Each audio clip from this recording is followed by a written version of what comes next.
Soybean বন্ধুরা বাঙালিদের কাছে ভীষণ পছন্দের একটা রেসিপি। আমরা নিরামিষ দিনে মাঝে মাঝে সোয়াবিন খেয়ে থাকি। চলো আজ আমি তোমাদের নিরামিষ সোয়াবিন রেসিপি বানিয়ে দেখাবো।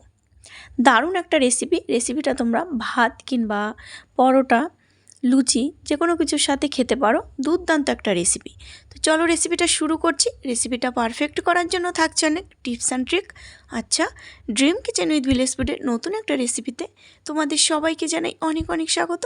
আমার আজকের রেসিপি নিরামিষ সোয়াবিন। চলো রেসিপিটা শুরু করছি। প্রথমে দেখো উনুনটা ধরে নিয়ে কড়াইতে দিয়ে দিলাম 2 থেকে 3 চামচ সর্ষের তেল। এবার এর মধ্যে দিয়ে দিলাম দেখো টমেটো। তো টমেটো আমি এমনি চৌকো চৌকো করে রাফলি কেটে নিয়েছি। আর দিলাম কাঁচা লঙ্কা, দিয়েছি 1 থেকে 1.5 ইঞ্চি আদা, দিয়ে দিলাম জিরে। এবার এই মশলাটাকে খুব ভালো করে ভেজে নেব। আর দিলাম স্বাদ মতো লবণ। লবণটা দিলে মশলাটা খুব তাড়াতাড়ি নরম হয়ে যাবে। আচ্ছা, মশলাটাকে কিন্তু বন্ধুরা একটু ভালো করে ভেজে নিতে হবে। এর মধ্যে দেখো পুরো মশলাটা আমার খুব ভালো করে ভাজা হয়ে গেছে। তো এটা আমি তুলে নিয়ে ঠান্ডা করে নেব আর এই মশলাটার একটা পেস্ট বানিয়ে নেব। তো কড়াইটা পরিষ্কার করে দেখো দিয়ে দিলাম আর একটু সর্ষের তেল। এবার তেলের মধ্যে আমি সোয়াবিনগুলো ভেজে নেব। সোয়াবিনগুলো আগে থেকে আমি জলে ভিজিয়ে রেখে তারপরে জল থেকে চিপে তুলে নিয়েছি। এবার সোয়াবিনটাকে আমি তেলের মধ্যে খুব সুন্দর করে ভেজে নেব। সোয়াবিনের মধ্যে দিয়ে দেবো একটু লবণ আর দিয়ে দেবো সামান্য একটু হলুদের গুঁড়ো। খুব বেশি সময় লাগে না সোয়াবিন ভাজতে, দেখবে 1 থেকে 1.5 মিনিটের মধ্যে সোয়াবিনটা খুব সুন্দর ভাজা হয়ে যাবে। তো বন্ধুরা আমার সোয়াবিনটা ভাজা হয়ে গেছে, নামিয়ে নিচ্ছি। সাইডে রেখে দিলাম আর কড়াইতে দিয়ে দিলাম আর একটু সর্ষের তেল। এবার তেলের মধ্যে আলুটা ভেজে নেব। তবে আজ আমি সোয়াবিন শুধু আলু দিয়ে রান্না করছি না, তো কুমড়ো দেবো এর মধ্যে, একদম কচি কুমড়ো, ছোট ছোট। তো সেই কুমড়ো কিছুটা ছিল, তো সেই কুমড়োটা আমি আলুর মধ্যে দিয়ে দিলাম। এই কুমড়োটা দেখবে একদম গলে যায় না, রান্না করলে একটু শক্ত শক্তই থাকে, যার জন্য আলুর সঙ্গেই কুমড়োটাকে খুব সুন্দর করে ভেজে তুলে নেব। কুমড়ো আর আলুটা আমার ভাজা হয়ে গেছে, তো তুলে নেব। তোমরা রেসিপিটা বন্ধুরা একবার বাড়িতে অন্তত করে খেয়ে দেখো। কুমড়ো না থাকলে তোমরা শুধু আলু দিয়েই করবে। আর রেসিপিটা ভালো লাগলে লাইক করো। আমার ছোট্ট পরিবারে নতুন বন্ধু হলে চ্যানেলটি সাবস্ক্রাইব করে পাশে থাকা বেল আইকন অন করে আমার পাশে থেকো প্লিজ।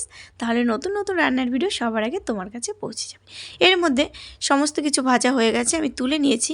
তো ওই কড়াইয়ের মধ্যেই তেলের মধ্যে দিয়ে দিলাম কয়েকটা জিরে। জিরেটা একটু ভাজা হয়ে গেছে আর যে মশলাটা আমি ভেজে রেখেছিলাম সেটারও পেস্ট বানিয়ে নিয়েছি। এবার এই পুরো মশলাটা তেলের মধ্যে দিয়ে কষিয়ে নিলাম। তো একটু কষা হয়ে গেছে, তখন দিয়ে দিলাম হলুদের গুঁড়ো আর দিয়ে দিলাম 3 থেকে 4 চামচ ফ্যাটানো টক দই। একটু জল দিয়ে আমি টক দইটাকে খুব ভালো করে ফেটিয়ে নিয়েছিলাম। তো বন্ধুরা টক দইটাও দিয়ে দিলাম। এবার মশলাটাকে আরেকটু ভালো করে কষিয়ে নেব। এই মশলাটা একটু ঢাকনা চাপা দিয়ে সুন্দর করে কষাবে। মশলাটা যত ভালো কষানো হবে দেখবে রেসিপিটা ততই ভালো হবে। তো ঢাকনা চাপা দিয়ে আমি খুব সুন্দর করে বন্ধুরা মশলাটাকে কিন্তু কষিয়ে নিয়েছি। আচ্ছা, এবার সোয়াবিন, আলু আর কুমড়ো যে ভেজে রেখেছিলাম পুরোটা এই মশলার মধ্যে দিয়ে দেব। মশলার মধ্যে দেওয়ার পরে আরও 1 থেকে 1.5 মিনিট আরেকটু ভাজা ভাজা করে নেব। একদম নিরামিষ রেসিপি বন্ধুরা, যে কোনো নিরামিষের দিনে তোমরা রেসিপিটা বানিয়ে খেতে পারো। আর যদি মনে করো এর মধ্যে পেঁয়াজ রসুন দেবে, তো পেঁয়াজ রসুন দিয়ে তোমরা রেসিপিটা বানাতে পারো। আচ্ছা, 1 থেকে 1.5 মিনিট হয়ে গেছে। এখন দিয়ে দেবো আমি পরিমাণ মতো জল। খুব বেশি জল দেব না, কারণ একটু মাখো মাখো হবে রেসিপিটা। আচ্ছা, পরিমাণ মতো জলটা দিয়ে দেখো খুব ভালো করে ঝোলের সাথে মিশিয়ে নিচ্ছি।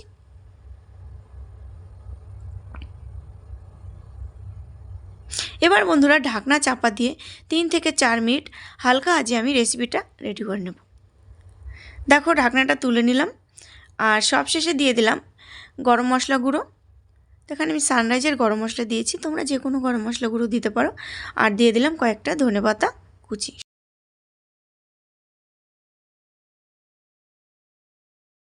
রেসিপিটা রেডি হয়ে গেছে বন্ধুরা, এবার নামিয়ে নেওয়ার পালা। নামিয়ে নিলাম। দেখো ঢেলে নিচ্ছি একটা থালার মধ্যে। আর রেসিপিটা কেমন লাগলো কমেন্ট করে জানিও। ভালো লাগলে অবশ্যই লাইক করো, তোমরা লাইক করলে ভিডিও করার ভীষণ উৎসাহ বাড়ে। নতুন একটা রেসিপিতে দেখা হচ্ছে, বাই।